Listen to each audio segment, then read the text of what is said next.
Hey everyone, I'm Trevor, and today we're at Disneyland to share with you 11 things that you might be doing here in the parks that are wasting time and taking time away from the fun while you're on vacation. So let's get going. And the first tip, or the first time waster that I have to share with you, is forgetting where you parked your car. Now this first tip is actually going to be the last time waster that you encounter during the day, but it will be the first thing that you do upon arriving here at Disneyland, at least via car. Okay, you're either going to park at the Toy Story parking lot or the Mickey and Friends and Pixar Pals parking structure. Now, depending on where you park, you're going to be on different levels if you're in the parking garage, or just a lot if you're at the Toy Story lot. Regardless of where you park, there are going to be markers all throughout the parking garage or the parking lot to tell you where you've parked, what section you've parked in, what row you've parked in, and not necessarily what spot, but they will have letters A, B, C, D, E, F spaced accordingly throughout the area. So you may park in Finding Nemo 55D, like I did this morning. The time waster comes in if you forget where you parked. Later on in the day, later on in the evening when you're ready to leave, you may think that you parked in 52B.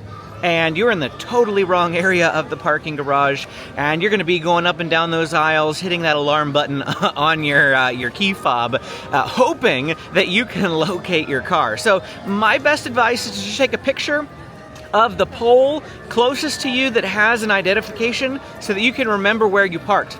Additionally, the Disneyland app has a car locator feature that when you arrive at the parking garage or the lot, if you have location services turned on, it will automatically recommend the car locator for you. You can go in and you can input the row and the letter right there in the app so that you don't forget that for whenever you go back. I will give you this word of warning. When you arrive in the morning, it will feel much closer, like you didn't do very much walking in the morning as in the evening. You'll feel like the car is much further away than you remember it, and that's just because you're tired and you're moving slower and things like that. So just keep that in mind as far as making sure you remember where you parked your car, because forgetting it will waste time. We'll jump straight into the second time waster, and that is going to be standing in line for food. Now, when you come to Disneyland, most of the quick service restaurants are going to have standby lines, and they are going to have mobile order pickup lines. We've talked about this quite a bit here on the channel. I prefer mobile order pickup quite a bit, especially, this is Jolly Holiday at 8 a.m., okay? The park literally just opened, the welcome music is still going, and look at the standby line that is already queued up here.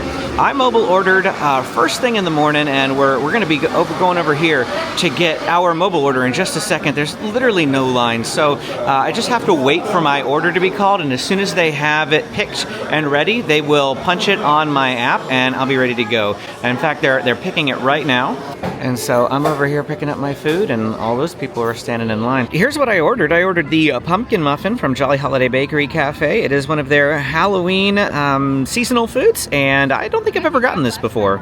I love pumpkin, so I'm excited to give it a try. Regular viewers on my channel will know that mobile ordering is one of a common mantra of mine, and I recommend doing it especially at Christmas time. It's almost essential at Christmas time, especially if you want to get any of the seasonal sweet treats from Jolly Holiday Bakery Cafe. Really, at any point throughout the day, the Mickey gingerbread cookies are so popular that they will disappear relatively quickly. Mobile ordering becomes available at 7 a.m., so I recommend that you get your mobile orders in early on those times of the day. There are certainly restaurants that even throughout the day, it doesn't matter what time it is, you'll be able to get a mobile order immediately. There are restaurants that don't even develop standby lines. You could just walk up and get food right away without too much issue. But I do recommend mobile ordering if you can, as mobile ordering more times than not will save you a ton of time of having to wait in line. Mobile ordering also allows you to save time in determining what you're going to order. If you take a look at menus on the mobile order app and the mobile order menu, while you're standing in line for rides, you'll be able to save time determining what you want to get. You can order right there while you're standing in line for something like Matterhorn. That way you're killing two birds with one stone. You're waiting twice. You're waiting for your food and you're waiting for your ride at the same time. It'll save you from having to wait in line for food later on. Just trying to think of a couple of places off the top of my head that it's going to be more important for you to mobile order. Jolly Holiday Holiday Bakery Cafe, obviously one of them. Bengal Barbecue, another one that frequently is not available right away. It'll usually be about 20-30 minutes out, and the standby line will be quite long. So if you're going to place mobile orders for these places, think to do it ahead of time, because if you're trying to just mobile order and you want food right now, it may not always be available right now. Tropical Hideaway is another one that I'm not necessarily sure if the mobile order gets pushed out, but the standby line is usually insane, so mobile ordering is definitely a better option, at least during the hotter parts of the day. That's where you're going to get your pineapple Dole Whips. And also Hungry Bear Barbecue Jamboree also tends to have long standby lines. I also prefer to mobile order, especially at Docking Bay 7 and Star Wars Galaxy's Edge. Those are just a couple of options, a couple of restaurants where I think it is more important to mobile order versus standby lines. The third waste of time that I have to share for you here at Disneyland is waiting in a line for rides when they break down.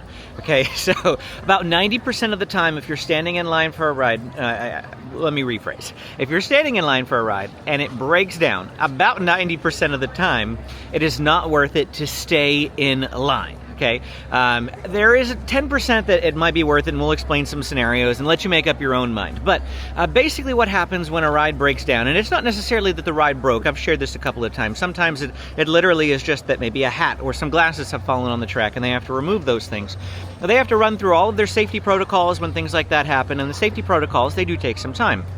Here's a couple of scenarios that I've personally dealt with, having waited through the breakdown before. Rise of the Resistance. You might get in line when it's 45 minutes or even 60 minutes thinking, you know, this is a pretty decent time to get in line for Rise of the Resistance. You've waited maybe, 30-ish minutes, and all of a sudden it breaks down.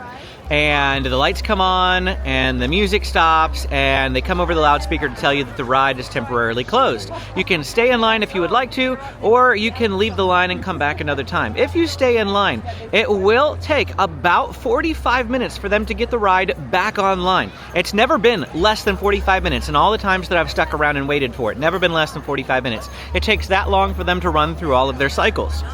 So if the wait time is only 45 minutes and you've waited 30, now you're going to be waiting 75 just for the ride to get up and going again. It might be a little bit longer than that. So your total wait time is going to be something like 90 to 100 minutes for you to ride Rise of the Resistance when you thought you were getting in line for a 45-minute ride.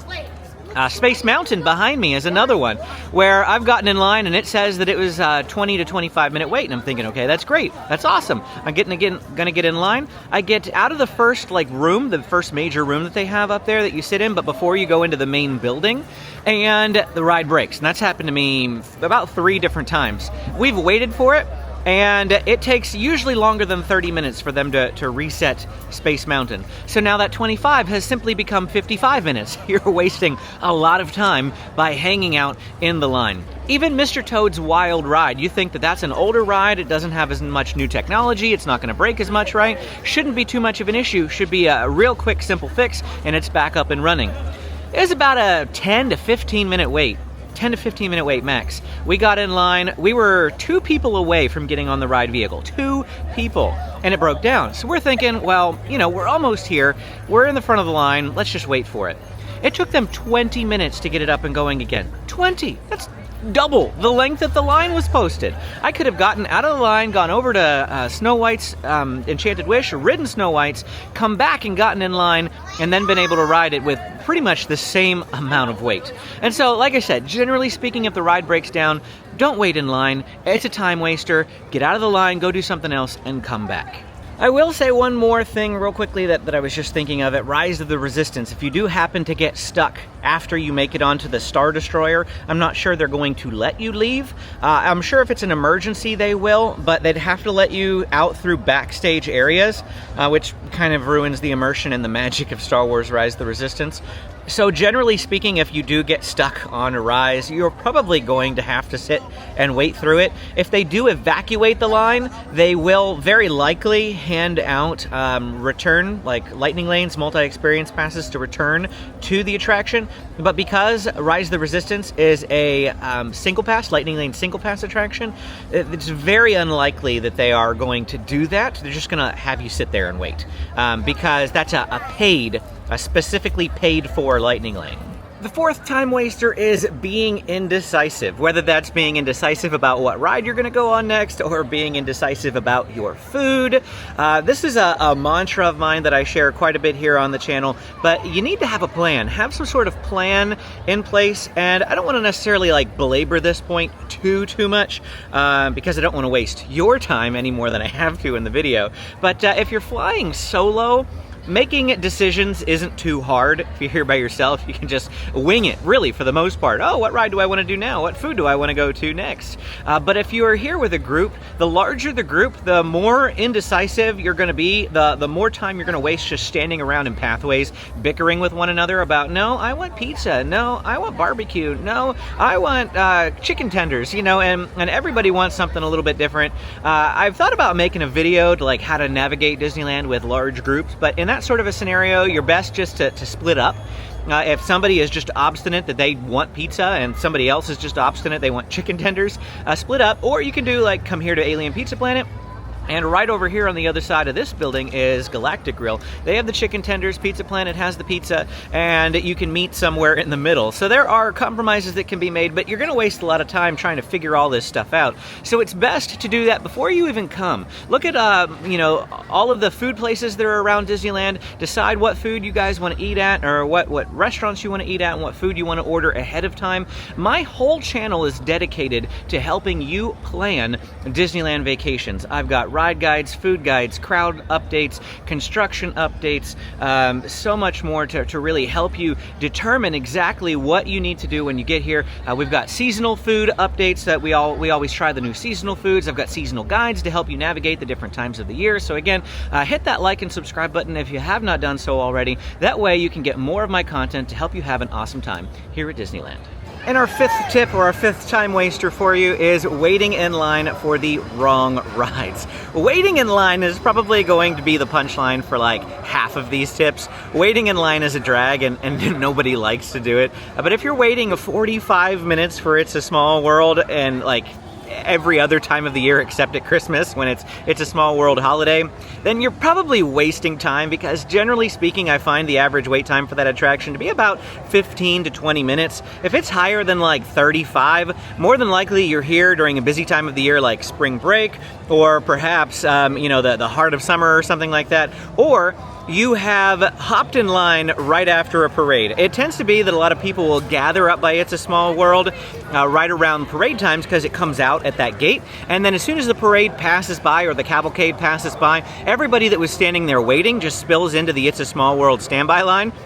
And so it gets pretty crazy, and if you're waiting in that line, you could like literally go do anything else for 15 to 20 minutes and come back, and it will be a lower wait time. And yeah, so don't stand in line for rides when it's the wrong ride to stand and wait for. Finding Nemo Submarine Voyage behind me is another one not to stand in line for when it has a long wait.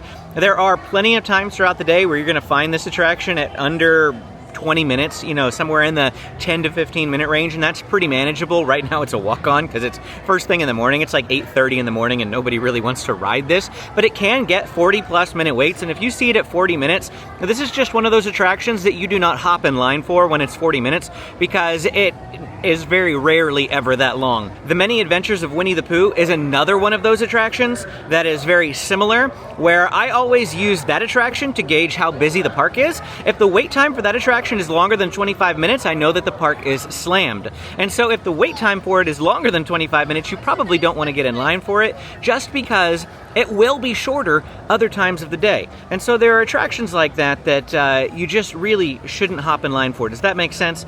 Another one is Pinocchio's Daring Journey and the Disneyland Railroad. These are rides that routinely have low wait times, so just don't bother with them if the line looks exceptionally long. Just about every ride at Disney is going to be at its longest wait, roughly between 1 p.m. and 4 p.m. It's during this time that I usually recommend you go back to the hotel for a rest, maybe go use the pool, or schedule a sit-down restaurant during this time. You could also be stacking your lightning lanes for during this time from earlier on in the day. And our sixth time waster is going to be waiting in line at all.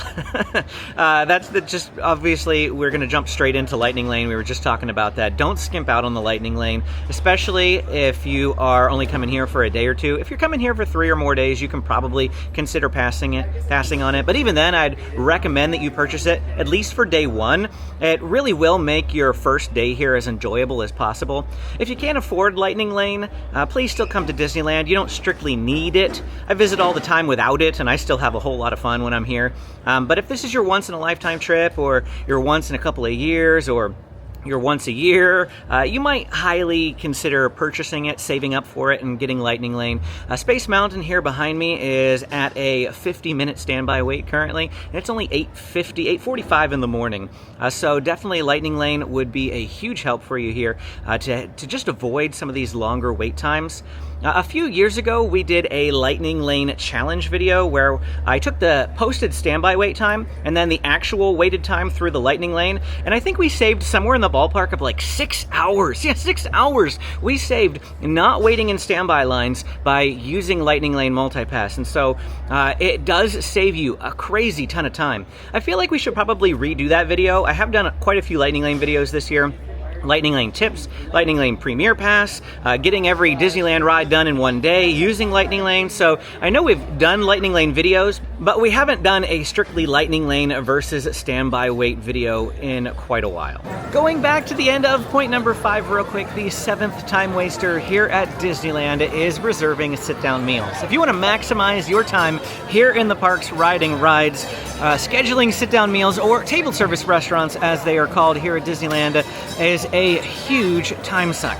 Expect about 90 minutes or so for the entire table service experience. Quick service meals are going to be much quicker. Now, if you're familiar with Walt Disney World but not as familiar with Disneyland, you might be thinking, well, quick service meals aren't that great. Well, they're not at Walt Disney World. In fact, one of the whole reasons why we do a lot of table service restaurants at Walt Disney World is because the food is just so much better at those table service restaurants. The quick service restaurants are just kind of for the most part. But the thing is sort of flopped here at Disneyland. Not to say that the table service restaurants' food is not good, but the quick service food is just that much better. You don't really need to schedule a table service restaurant here.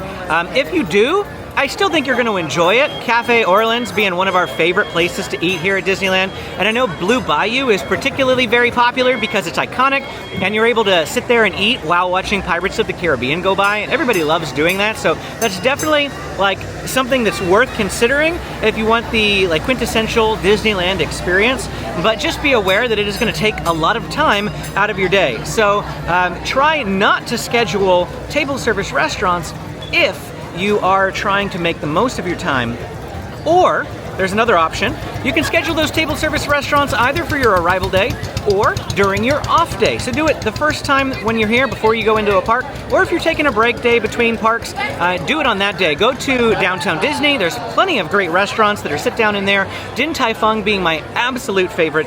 And then there's the hotel restaurants as well, like Storyteller's Cafe at the Grand Californian, as well as Goofy's Kitchen at the Disneyland Hotel. There are several others as well. You can just check out all of their menus, see if something interests you. But we love Storyteller's Cafe in particular, and so there are definitely restaurants outside of Disneyland that you can schedule those sit-down meals when you're not dedicated to a park that day. And then our 8th time waster is actually shopping in the middle of the afternoon. So it is currently 9:45 in the morning, and the shops are not like super duper packed right now, but later on in the afternoon, during the busiest times of the day, 1 to 4 as we mentioned earlier, the walkways in here will be jam-packed with people. And if you want to look at some of the merchandise stands, you're going to have other people looking at those merchandise items. So you're going to stand here and you're going to wait for them to finish looking before you can get close enough to have a look yourself. And then, you're going to turn around and you're just going to be met with a wall of people. It's going to be hard to navigate. Additionally, this whole queue space right here will be absolutely filled up with people who are waiting in line to check out as well.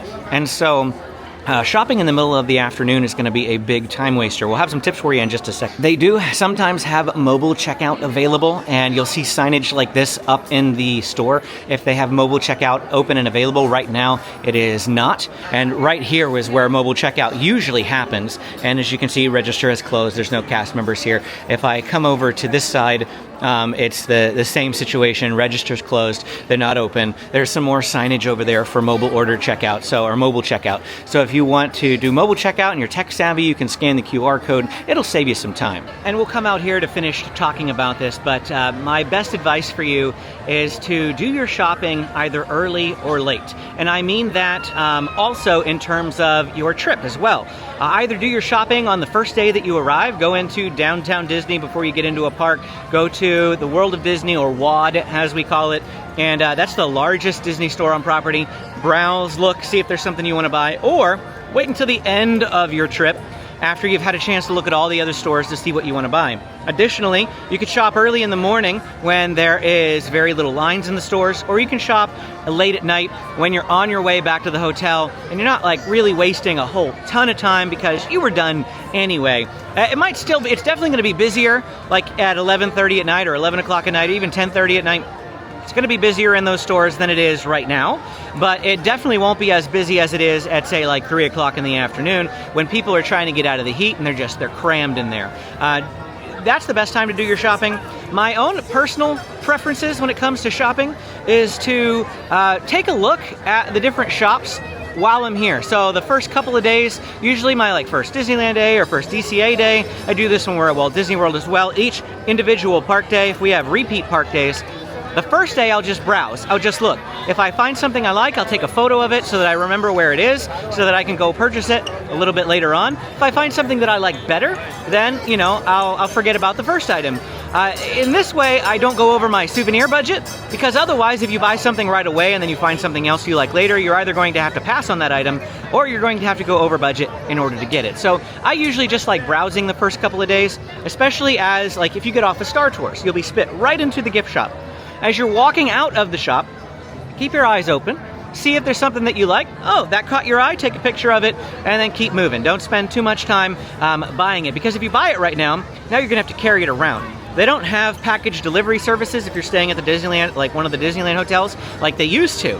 Now you have to carry it around yourself, or go put it in a locker, or drop it off at one of the package storage places around the park: Pioneer Mercantile, Star Trader, and Port Royale Curios. Those 3 stores, you can take merchandise you purchased in the shop, in the park, drop it off there, and then you'll be able to go pick it up later so you don't have to carry it around. That's free, doesn't cost anything, so it's a better version than a locker, but you can only store things you purchased that day in there. So you can't just, bring a backpack and go drop it off at those places. You definitely have to get a locker for that. So there are definitely some workarounds here, but if you buy stuff early in the day or even throughout the day, you're going to end up carrying it. So another reason just to save your shopping for the end. Now let's talk about another frequent topic here on the channel, and that is parades and fireworks. They can be a time waster, but many of you are not going to want to forgo those things. So we're going to talk about them very briefly here at the end of Town Square, right in front of the Disneyland Railroad. My favorite spot to camp out for parades is actually right over there, right in front of the Disneyland Railroad, on that curb. This curb will fill up probably the slowest of any curb on Main Street. I don't know why people just don't want to be all the way down here. Actually, I do know why, and we'll talk about it in just a second. But if you're watching a parade, that curb is one of my favorite curbs to be on. You can also consider purchasing a dining package, because a dining package is going to give you guaranteed viewing. And if you're doing the Paint the Night dining package, which I did before, they'll have you queue up in this area. And then this space right here, this is the guaranteed viewing area for Paint the Night. Trouble is, you still have to show up fairly early to get the best spots if you want to even be able to sit down as a curb spot, even with the reserved dining, or not dining, the reserved viewing space. I showed up, I don't know, probably about an hour to an hour and a half before the parade, and I did not get a curb. I had to sit behind somebody, stand behind somebody. And so if all you care about is a guaranteed spot, dining packages are going to be great. You can show up at the last possible minute and you'll be guaranteed a spot. You won't waste a whole lot of time. Otherwise, typical expectations with parades is that you do have to show up 2 hours before the parade in order to get a decent spot. In this area right here, I have seen spots still available at around the 90-minute mark, but very shortly after that, they will completely fill up as well. So just be mindful of that. If you want to get a seat, you want to sit down, you want to have a curb spot, you are going to have to be here at least an hour and a half to 2 hours before the parade. That's a lot of wasted time just sitting here. And some people will find it worth it, of course. Paint the Night, I mean, I really enjoy it, but if you can duck into a spot at the last possible minute, you're not guaranteed to find a spot. That's the only problem. But if you can find a spot at the last minute, it's the best way to view those, in my opinion. If you want to go ride crazy and you want to get a lot done during the day and you don't want to waste time having to camp out here on Main Street or Town Square. Now, showing up at the last possible second is a really good tip if you don't care about the parade but you want to see the fireworks, because what's going to happen is this entire pathway here on Main Street is going to be open because the parade's going to be coming down here, and all the people are going to be on the curb and in the center there. And the second the parade is over and it clears out, everybody who is on those curbs is going to spill out into the center of Main Street here, and they are going to be faced down towards the castle for fireworks. And that's why people don't like that spot that I just pointed out for parades, because you can't see the castle for fireworks, so you'd have to relocate. But if you are one of those people that just shows up right at the end of the parade, you'll be able to then join the crowd spilling into the center of Main Street here to watch the fireworks. And the fireworks are going to have projections on Main Street here on these buildings as well as on the castle. So if you feel like the castle is pretty far away, don't worry, the projections will be on Main Street and you'll be able to see the fireworks from pretty much any point here on Main Street. But you can duck in, like I said, at the last possible second. That will save you quite a bit of time if you're wanting to see fireworks but don't necessarily care about the parade. Now, that's only going to work if the parade that you are coming, like that's going while you're here, is a late parade.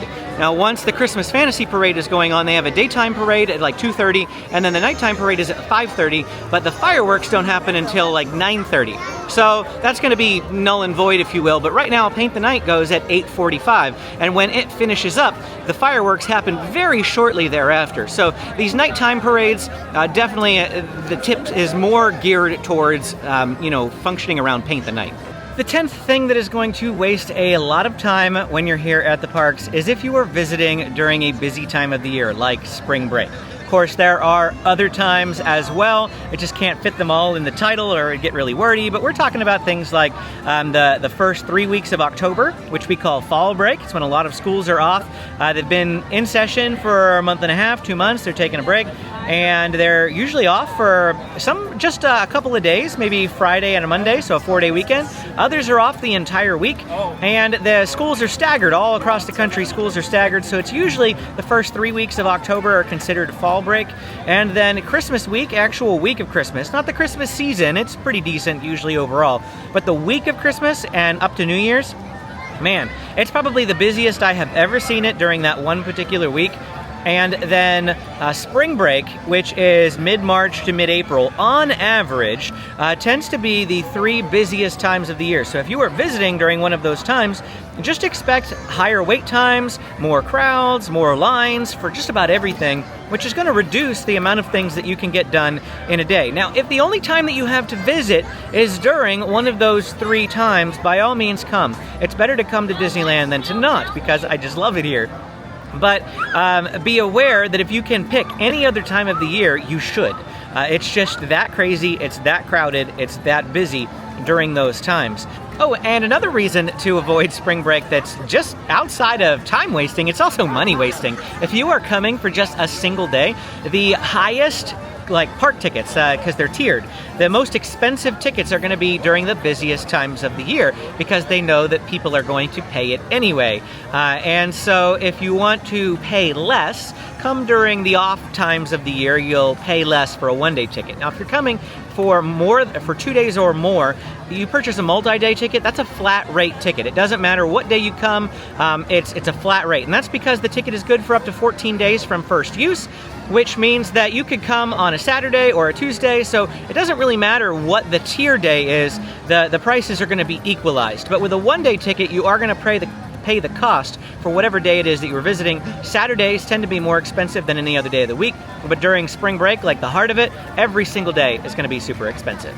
And the last big time waster that I have to share with you is staying in a hotel that is too far away. Now, we are going to duck out of the park real quick because it looks like the lines for security are not too terribly long, so I'll be able to get back in without too much hassle. But I want to point out some things to you about the hotels in the area. So right here, this is an art bus. This is one of the transportation systems that you can take around the city of Anaheim in order to get to the park. That is the Anaheim Regional Transport, or Anaheim Resort Transit Bus. Sorry, Anaheim Resort Transit Bus, according to the top of the sign up here that we're approaching. And then there's also going to be different hotel shuttles, and they're going to come to this same general area, and we're going to point out exactly where you can get hotel shuttles. Here's another one of those art buses, and you can see it is parked at one of these numbers. So if you have the Away We Go app, that is the app for the Anaheim Resort Transit System, you can figure out where these buses are going to pick you up at and things like that. But the hotel buses are going to, like the shuttles, hotel shuttles often will pick you up down here off to the left-hand side. Now the reason we're calling this a waste of time is because if you happen to be staying at a hotel that is really far away, you are either going to have to walk there, and there's been some hotels that we've had to walk that are 20 to 25 minute walk. It's just quite a bit of a walk. Or you're going to have to take the bus, which is going to cost you some money, and it's going to take you some time as well because you have to wait for the bus to arrive, and then the bus is going to have multiple stops around the resort. It's still going to take you quite a bit of time to get back to your hotel if you are at one of these further hotels away.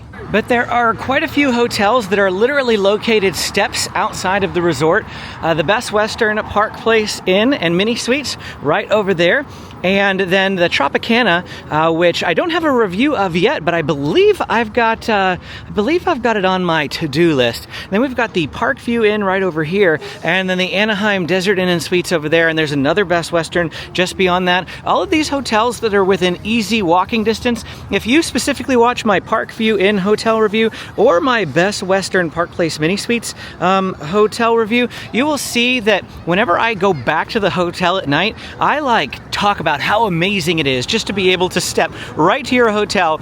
These two hotels right here are actually closer than the Disneyland Hotel. Maybe not quite as close as the Grand Californian Hotel, but these hotels are probably about the same distance, if not maybe about as close as the Grand Californian Hotel. Definitely closer than the Disneyland Hotel in terms of walk from your hotel to the park. Of course, the only downside of those hotels is that they are going to be more expensive. They are on the pricier side. You can definitely find some more affordable hotels the further out you go, but you're going to have to compensate that with distance. And remember what I said about the parking garage? The same applies here at hotels. The walk to the park in the morning is significantly easier and feels shorter than the walk back to your room later on at night after you're tired and you've walked 24,000 steps. So definitely consider that. That could be a huge time waster if you're walking 20 minutes each direction. That's 40 minutes that you maybe didn't want to be walking today.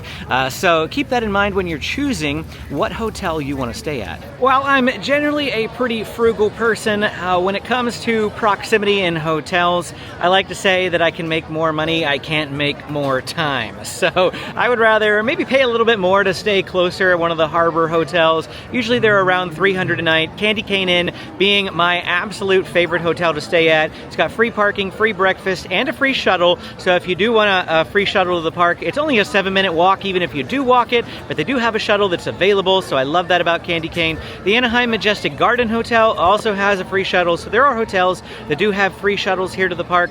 That one's a bit further away. You really wouldn't be able to walk it. I mean, I have done it, but you really wouldn't be able to walk it from the Anaheim Majestic Garden Hotel. So in any case, if you need some help determining where to stay at Disneyland, I have a whole playlist. I've stayed at dozens of hotels in the area. You can check out all of our reviews, and I'm going to put that right here so you can click that and you can keep watching.